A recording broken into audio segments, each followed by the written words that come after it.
Hello बच्चों, welcome you all at the Gurukul institute online platform. यहाँ पे हम बात करते हैं मैथमेटिक्स की। जैसा थंबनेल में आप देख पा रहे हैं, हमारा टारगेट रहता है कि आपके एग्जाम में अच्छे मार्क्स आएं और उसके रिगार्डिंग मैथ्स के हर एक टॉपिक को बहुत बेहतरीन ढंग से आपको पढ़ाया जाए। आज मैथ्स के एक इंपॉर्टेंट टॉपिक को डिस्कस करने वाले हैं।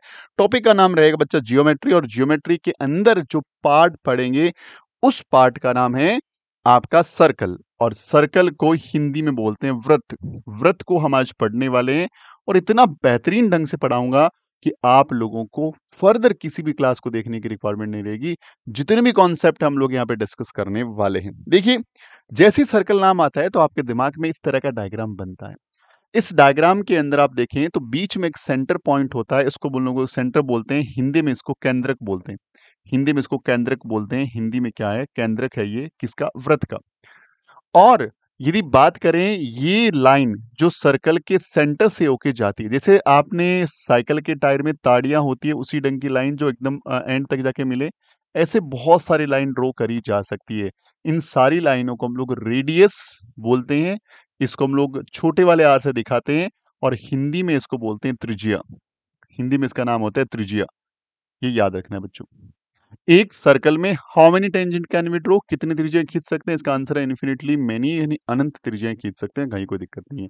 दूसरा, यदि हम लोग यहां से त्रिज्या को खींचें, केंद्रक से निकालें और इसको आगे ले जाके दो त्रिज्याएं साथ में खींचते हैं, ये भी त्रिज्या होगी, ये भी त्रिज्या होगी। तो एक ऐसी लाइन जो सर्कल के अंदर से गुजर के पूरी एंड तक चली जाए, तो उस तरह की लाइन का नाम होता है डायामीटर, नाम होता है। इसको डी से दिखाते हैं या हिंदी में इसको व्यास बोलते हैं।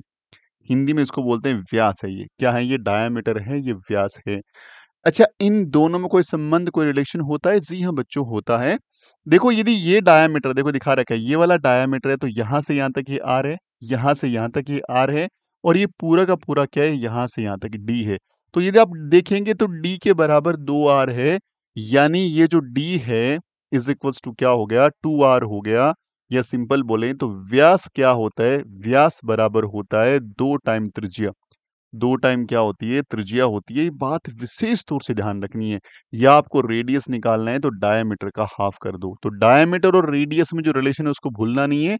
डायमीटर रेडियस का डबल होता है, दुगना होता है, या बोले डायमीटर की आधी होती है वो रेडियस यानी त्रिज्या होती है। इस बात को विशेष तौर से ध्यान रखना है।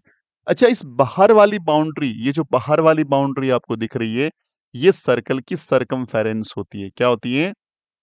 सरकमफेरेंस। सरकमफेरेंस होती है। इसको हिंदी में बोलते हैं परिधि होती है बच्चा। ये क्या होता है? परिधि होती है, सरकमफेरेंस होती है। इस बाहर वाली बाउंड्री को सरकमफेरेंस या परिधि बोलते हैं। उम्मीद करता हूं ये बात आपको एकदम समझ में आ गई। अब जैसे मैं अगली अगली स्लाइड पे जाऊंगा तो ये पिछली हर एक चीज आपके दिमाग में स्क्रॉल होनी चाहिए। चाहे तो साथ साथ में अपने कॉपी में वीडियो को पोज करके नोट डाउन करते रहें और उसको मेमोराइज करते रहें, क्योंकि जैसे क्लास खत्म होगी ना, सर्कल कंप्लीट है आप लोगों का, कहीं कोई दिक्कत नहीं है। चलिए, अब बात करेंगे हम लोग और बहुत सारे टर्म्स की। सर, ये पूरा आपने बताया सरकमफेरेंस या परिधि है, इसमें से छोटा सा पार्ट मैं ले लूं, एक छोटा सा पार्ट, कोई भी, छोटा नहीं, कोई भी पार्ट ले लूं, कितना थोड़ा बड़ा भी ले सकते हो। ये जो पार्ट बनाते हैं अलग से, इसको हम लोग आर्क बोलते हैं। हिंदी में बोलते हैं चाप। ये क्या है? चाप है, आर्क है। ये छोटा है, थोड़ा बड़ा ले सकते हो, और बड़ा ले सकते हो, कितना ही बड़ा ले सकते हो। अल्टीमेटली देखा जाए तो यदि हम लोग कंपास में पेंसिल डाल के प्रकार में पेंसिल डाल के प्रकार की नोक को, कंपास की नोक को यहाँ पे रख के घुमाते हैं तो ये आर्क ही तो बनता है। थोड़ा और घुमाते हैं तो बड़ा आर्क है, फिर और आर्क और आर्क, यानी अल्टीमेटली सर्कल होता क्या है? कंप्लीट आर्क होता है, एक पूर्ण चाप ही तो होता है और कुछ नहीं होता। आर्क, कोई भी इसका बाहर वाली सरकमफेरेंस के एक पार्ट को हम लोग आर्क या चाप बोलते हैं। ठीक है जी, कोई दिक्कत नहीं है। अब ये सर्कल का सेंटर आप जानते हैं, ये लाइन जो होती है इसको डायमीटर बोलते हैं, आप जानते हैं। यहां से ये जो लाइन जाती है इसको मान लीजिए रेडियस बोलते हैं, ये भी आप जानते हैं। इसको त्रिज्या बोलते हैं, आप जानते हैं। अब इसने बोला कि सर और कोई लाइनें होती है क्या? हाँ, अब देखो, इसके अलावा मैंने एक ऐसी लाइन डाली, ये भी लाइन सर्कल के अंदर है, लेकिन इस लाइन में क्या क्वालिटी है जो रेडियस नहीं है? ये रेडियस क्या होती है? सर्कल के सेंटर से निकलती है। ये सर्कल के केंद्र के सेंटर से नहीं निकली, ये सेंटर से टच नहीं हो रही, ये कहीं भी डाल दो आप लोग। यानी एक आपने सर्कल लिया, एक आपने सर्कल लिया और सर्कल के अंदर आपने कहीं भी एक लाइन डाल दी, यहां डाल दी, यहां डाल दी, यहां डाल दी, यहां डाल दी, यहां डाल दी, कहीं भी डाली, बस सर्कल के सेंटर को टच करके ना जाए, सर्कल के सेंटर को टच करके ना जाए, तो इसका नाम होता है कोड। क्या बोलते हैं इन सबको? ये सारी की सारी क्या है? कोड्स हैं। क्या है? कोड हैं। हिंदी में बोलते हैं इनको जीवा हैं ये। क्या है? जीवा हैं। अब यहां से कोड के लिए थ्योरी के क्वेश्चन क्या-क्या बन सकते हैं? क्या ये विद इन अ सर्कल होती है? तो इसका आंसर है हाँ, ये सर्कल के अंदर होती है, बाहर नहीं निकलती। पहली बात तो ये। अगली बात कि एक सर्कल में, एक वृत्त में हाउ मेनी कोड कैन वी ड्रॉ?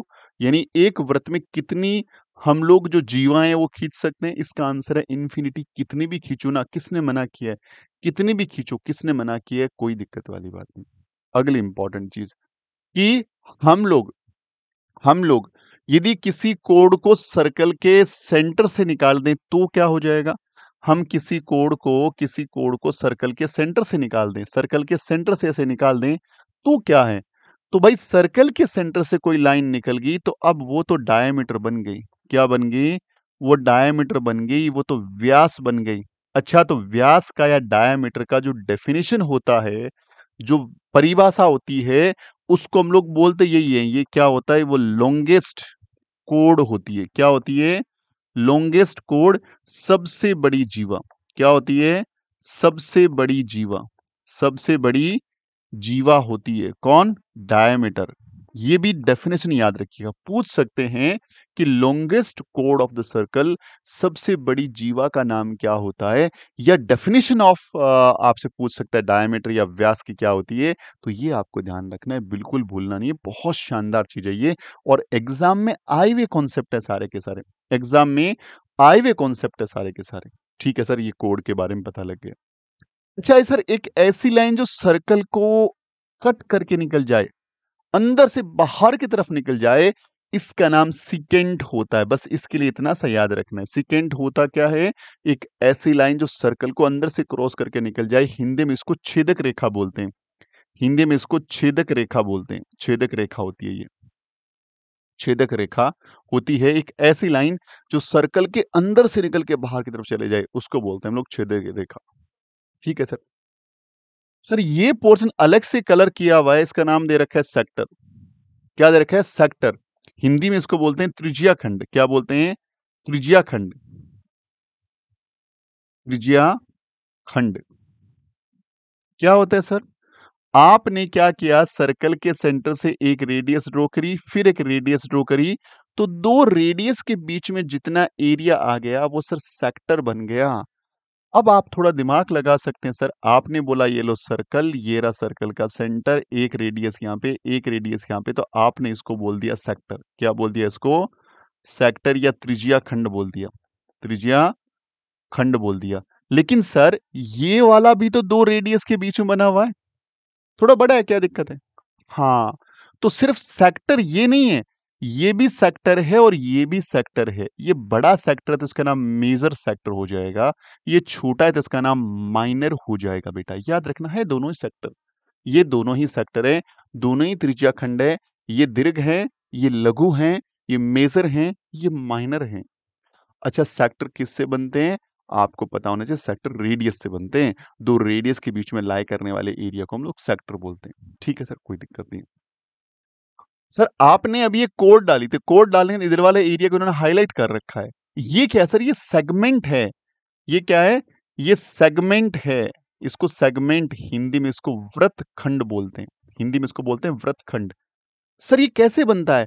ये बनता है किसी भी सर्कल में आपने कोड को डाला, जैसे ही कोड को डाला, सर्कल दो हिस्सों में बट गया, यानी ये दोनों के दोनों हिस्से, ये दोनों के दोनों हिस्सों कंबाइंडली तो सेगमेंट ही बोला जाएगा। सेगमेंट ही बोला जाएगा, इनको वृत्तखंड बोला जाएगा। वृत्तखंड बोला जाएगा। अब ये छोटे वाला है तो इसका नाम माइनर हो जाएगा। क्या हो जाएगा? इसका नाम माइनर हो जाएगा। इसका नाम मेजर हो जाएगा। इसको हम लोग लघु बोलते हैं, इसको हम लोग दीर्घ बोलते हैं। तो ये बात आपको ध्यान में रखते हुए चलनी, ये बात आपको ध्यान में रखते हुए चलनी है कि ये वाला जो है वो सेक्टर और सेगमेंट की कहानी है। यहां से छोटे छोटे क्वेश्चन बनते हैं कि सर सेगमेंट कैसे बनता है? कोड से बनता है। कोड के अंदर जो एरिया लाई रहता है उसको हम लोग सेगमेंट बोलते हैं, वृत्तखंड बोलते हैं। तो ये इसके बेसिक्स हैं। ये बेसिक्स ऐसे हैं जो आपके एग्जाम के लिए बहुत ज़्यादा इम्पोर्टेंट है और कहीं न कहीं हर बार ये बेसिक एग्जाम हॉल में आते ही आते हैं और यहाँ से बहुत सारे क्वेश्चन जो पूछ लिए जाते हैं। तो ये बात आपने ध्यान रखनी है, ये बात आपने ध्यान रखनी है। अब सर अब देखो, सर्कल के रिगार्डिंग ऐसे बहुत सारे कॉन्सेप्ट है जो आपको ध्यान में रखने हैं। देखो, सर्कल लिया मैंने, हाँ सर। अब हम लोग कुछ एंगल्स की बात कर लेंगे। सर्कल लिया सर। अब सर्कल में मैंने एक आर्क बनाया यहाँ पे। ये सर्कल है और ये मैंने आर्क लिया यहाँ पे ए और ये बी। ये आर्क है। इसको क्या बोलते हैं हम लोग? आर्क बोलते हैं। हिंदी में इसको चाप बोलते हैं। अब ये जो आर्क आपने लिया, यहाँ से जो एंगल क्रिएट हो सकते हैं, आपने क्या किया? एक बार इन दोनों को यहाँ पे मिला दिया। इसका नाम दिया आपने, मान लीजिए सी। सपोज नाम क्या दिया इसका? सी नाम दिया। आपने नाम दिया सी। तो यहाँ पे एक एंगल बन गया। एंगल कौन सा बन गया? नाम बन गया ACB। ये एंगल बन गया। हाँ सर, एंगल बन गया। कुछ ना कुछ डिग्री का जरूर होगा। यदि आपने इन दोनों को फिर यहां मिला दिया, इसका नाम दे दिया मान लीजिए D, तो आपने नाम दे दिया ये ADB। फिर आपने इन दोनों को यहां मिला दिया, इसका नाम दे मान लीजिए E। ये एंगल कौन सा हो जाएगा? AEB। इन दोनों को आपने यहां कहीं मिला दिया, नाम दे दिया मान लीजिए F। तो एंगल कौन सा बन गया? AFB। अब ये सारे एंगल में एक खास बात है कि सारे के सारे एंगल सेम ही जो आर्क से बने हुए हैं, सेम ही आर्क से बने हुए हैं। दूसरा, ये सारे के सारे एंगल जो हैं वो सेम आर्क से तो बने हुए हैं, सेम आर्क के ऊपर तो है ही है, चाप के ऊपर ही है, और सेम सेगमेंट में है। किस में है? सेम सेगमेंट में। देखो, जहां तक आर्क बन रहा था ये दोनों आर्क यहां भी तो मिल सकते थे, यहां नहीं। इस आर्क को छोड़ के जो रिमेनिंग सेगमेंट बच गया उसके अंदर एंगल बनते हैं। तो हमेशा ध्यान रखना है, चाहे यहां पे मैं एंगल सी की बात करूं, चाहे एंगल डी की बात करूं, चाहे एंगल ई की बात करूं, चाहे एंगल एफ की बात करूं, सारे के सारे एंगल हमेशा इक्वल होते हैं। और आप इसका थ्योरी याद रखेंगे, angle in a same segment are always equal. यानी किसी भी वृत्तखंड के अंदर बने हुए जो कोण होते हैं हमेशा बराबर होते हैं। पेपर में इससे रिलेटेड क्वेश्चन जनरली कैसा आता है? ऐसे बना करके आपको ऐसे कंफ्यूज करने के लिए, जैसे यहाँ पे दे दिया 50 डिग्री का और आपसे ये एंगल पूछ लिया और यहाँ लगा दिया x। आपने दोनों की क्वालिटी देखी, दोनों के दोनों सेम ही आर्क से बन रहे। भाई ये 50 तो ये भी 50 डिग्री का होगा। ये बात दिमाग में फिट कर लो। ये थ्योरी के अच्छे क्वेश्चन पूछे जा सकते हैं, थ्योरी के अच्छे क्वेश्चन पूछे जा सकते हैं। अगला, इसी की बात आगे करते हैं। सर ये सर्कल है और सर्कल के अंदर हमने क्या किया? अगेन एक आर्क लिया, इसका नाम दिया हमने ए बी। हमने क्या किया? सर्कल के सेंटर को इस बार यूज किया, केंद्र को यूज किया। एक बार हमने इसको सेंटर पे मिलाया तो डेफिनेटली यहां पे एंगल बना होगा, मान लीजिए x डिग्री का एंगल बना। कितने डिग्री का? x degree. अब आपने इन्हीं सेम पॉइंट को कहीं और मिला दिया, यहां मिला दिया मान लीजिए। इन्हीं सेम पॉइंट को मान लीजिए आपने यहां मिला दिया, या इन्हीं सेम पॉइंट को मान लीजिए आपने यहां मिला दिया, इन्हीं सेम पॉइंट को मान लीजिए आपने यहां मिला दिया, इन्हीं सेम को मान लीजिए आपने यहां मिला दिया। अब ये जो एंगल्स बन रहे हैं, इनका इस x से कोई रिलेशन है क्या? बिल्कुल। इसको बोलते हैं हमेशा ये x/2। यानी ये इसका आधे होंगे सारे के सारे एंगल और एक बराबर भी होंगे। अच्छा, इस वाले एंगल को जो किसी आर्क से सर्कल के ऊपर बनता है उसको सेंट्रल एंगल बोलते हैं। ये कैसा एंगल है? Central angle. और ये एंगल इन ए सेगमेंट। तो हमेशा याद रखना है कि जो सेंट्रल एंगल होता है वो उस एंगल का हाफ होते हैं एंगल इन ए सेगमेंट, या जो सेगमेंट में एंगल बनते हैं उसका डबल होता है सेंट्रल एंगल।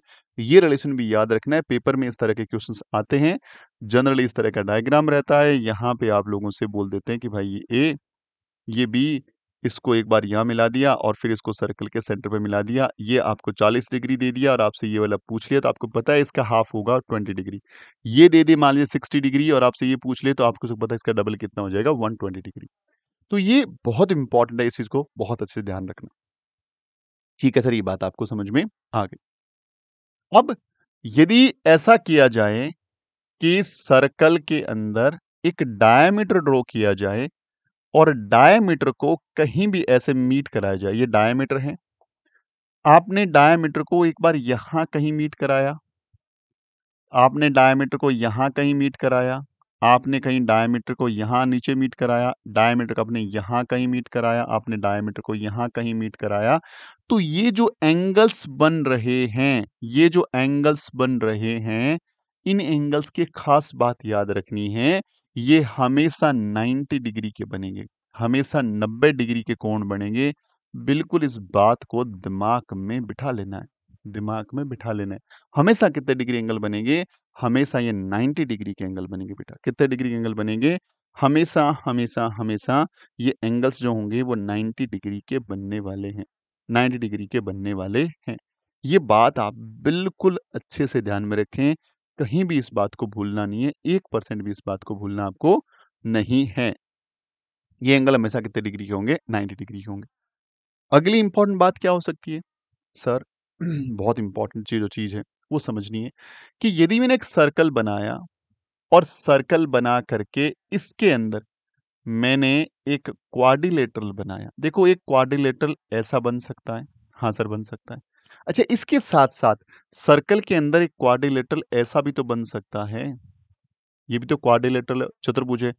एक सर्कल के अंदर एक ऐसा क्वाड्रिलेटरल भी तो बन सकता है, लेकिन मैं सिर्फ इस वाले की बात कर रहा हूं। इसमें एक खास बात है जो इन दोनों में नहीं है, वो ये कि इसके जो वर्टेक्सेस हैं, इसके जो शीर्ष हैं, वो ऑन द सर्कल वृत्त के परिधि के ऊपर होने चाहिए थे।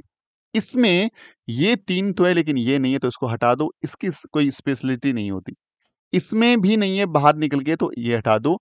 इस वाले के अंदर इसमें ए, बी, सी और डी, ये जो एबीसीडी क्वाड्रिलेटरल है, चतुर्भुज है, इसकी खास बात है इस तरह का क्वाड्रिलेटरल, इस तरह का चतुर्भुज जिसके चारों वर्टेक्स ऑन द सर्कल हो, वृत्त के ऊपर हो, उसको बोलते हैं साइक्लिक क्वाड्रिलेटरल।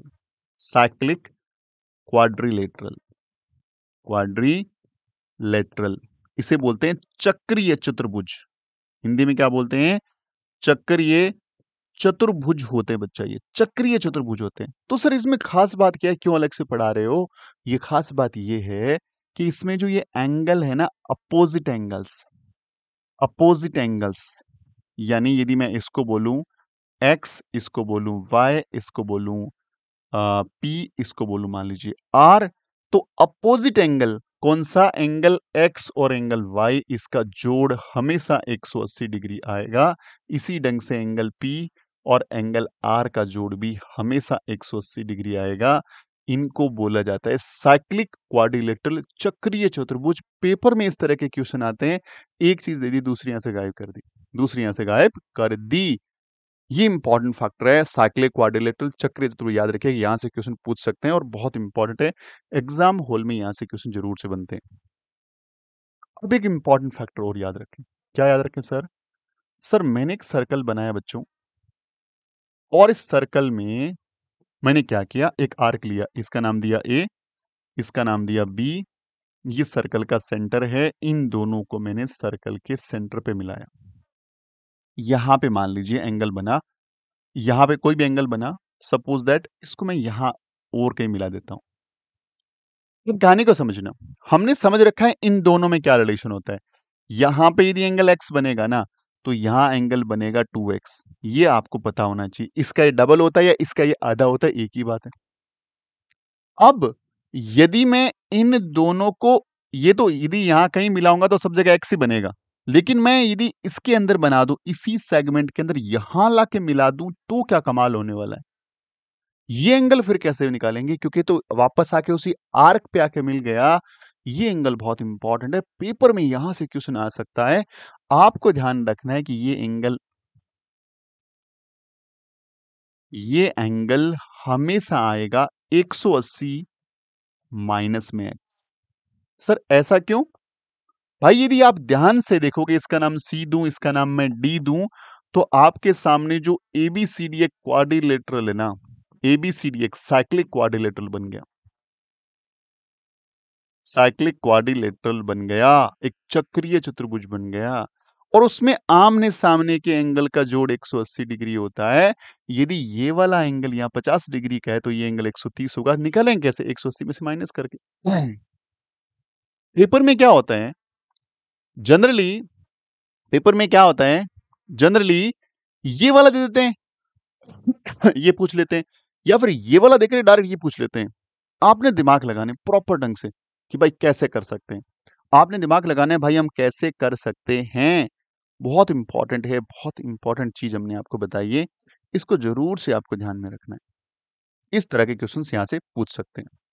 सर इसके अलावा कहानी समझनी किसकी है? आपको एक वर्ड आता है जो मैंने पहले नहीं पढ़ाया था, टेंजेंट। ये भी बहुत इंपॉर्टेंट है, बेसिक आ सकता है। हिंदी में इसको बोलते हैं स्पर्श रेखा। इससे रिलेट करते हुए क्वेश्चंस आ सकते हैं। थोड़ा हम पार्ट 1 में पढ़ेंगे और पार्ट 2 में इसका एडवांस लेवल पढ़ेंगे सारी चीजों का। थोड़ा सा स्पर्श रेखा को पढ़ते हैं क्योंकि यहां से क्वेश्चन बन सकते हैं सारे एग्जाम्स के लिए। होता क्या भाई, पहले तो ये समझिएगा। सर्कल बनाया सर, सर्कल के अंदर क्या कहानी है? यदि सर्कल के बाहर की बाउंड्री की मैं कहीं भी एक ऐसी लाइन ड्रॉ करूं, एक ऐसी लाइन जो ड्रॉ करूं जो सर्कल को एक पॉइंट पे टच करके निकले, इस तरह की लाइन का नाम क्या होता है? ये लाइन है आपकी टेंजेंट। ये लाइन क्या आपकी टेंजेंट है, या हिंदी में बोले स्पर्श रेखा है। ये क्या है? स्पर्श रेखा है भाई। ये कोई दिक्कत नहीं।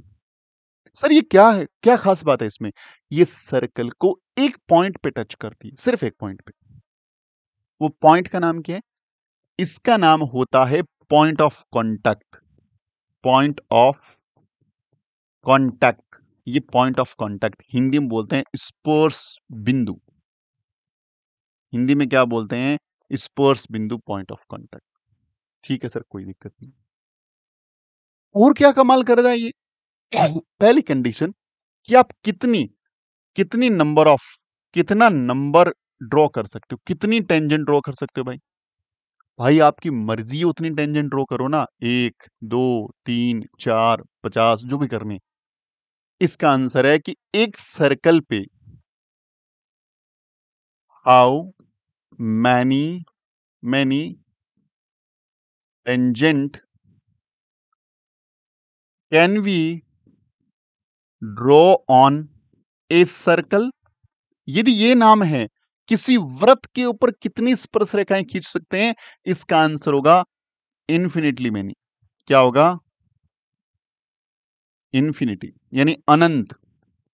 कितनी स्पर्श रेखाएं? अनंत स्पर्श रेखाएं, इन्फिनिटी। इन्फिनिटली मैनी स्पर्श रेखाएं टेंजेंट खींच सकते हैं। लेकिन यदि आपको बोल दे कि किसी सर्कल के ऊपर एक पॉइंट पे how many tangent can we draw on a circle point. इस सर्कल के ऊपर कहीं एक पॉइंट बनाया, मान लीजिए पी बनाया, इस पी से कितनी ड्रॉ कर सकते हो? तो इसका आंसर होगा भाई एक ही, क्योंकि जैसे ही दूसरी करूंगा या तो वो सेकेंड हो जाएगी या अंदर से टच, उसको टच करके नहीं निकलेगी। तो सर्कल के किसी एक पॉइंट से सिर्फ एक टेंजेंट ड्रॉ कर सकते हो, लेकिन एक सर्कल पे कितनी टेंजेंट ड्रॉ कर सकते हो? आपका आंसर होगा भाई infinity number of tangent draw कर सकते हैं। कितनी भी टेंजेंट खिंचवा लो, कितने भी खींच सकते हैं। बहुत इंपॉर्टेंट फैक्ट है, बहुत इंपॉर्टेंट फैक्ट है, जरूर से आपको याद रखना है। इसके साथ साथ याद रखना है कि सर्कल के सेंटर से लाइन जो इस पॉइंट ऑफ कांटेक्ट को टच करे, ये हमेशा ये हमेशा 90 डिग्री का एंगल बनाती है। याद रखना बेटा, कितने डिग्री का एंगल बनाती है? 90 डिग्री का। ऑलवेज इट्स परपेंडिकुलर, ये एक लंब होता है। ये बात विशेष तौर से ध्यान रखनी, विशेष तौर से आपको ध्यान रखनी, बिल्कुल भूलना ही नहीं है। इसके साथ साथ टेंजेंट का एक छोटा सा कॉन्सेप्ट और याद रख लो कि सर एक सर्कल पे हम टेंजेंट तो बहुत सारे ड्रॉ कर सकते हैं, लेकिन कोई एक्सटीरियर पॉइंट है पी, बाह्य बिंदु है, इससे कितने टेंजेंट ड्रॉ कर सकते हो? मिनिमम की बात करें तो एक टेंजेंट ड्रॉ कर दो, कोई दिक्कत नहीं है। और मैक्सिमम की बात करें तो इसका आंसर हो जाएगा भाई मैक्सिममली हम लोग 2 टेंजेंट यहाँ पे ड्रॉ कर सकते हैं। 2 टेंजेंट यहाँ पे ड्रॉ कर सकते हैं।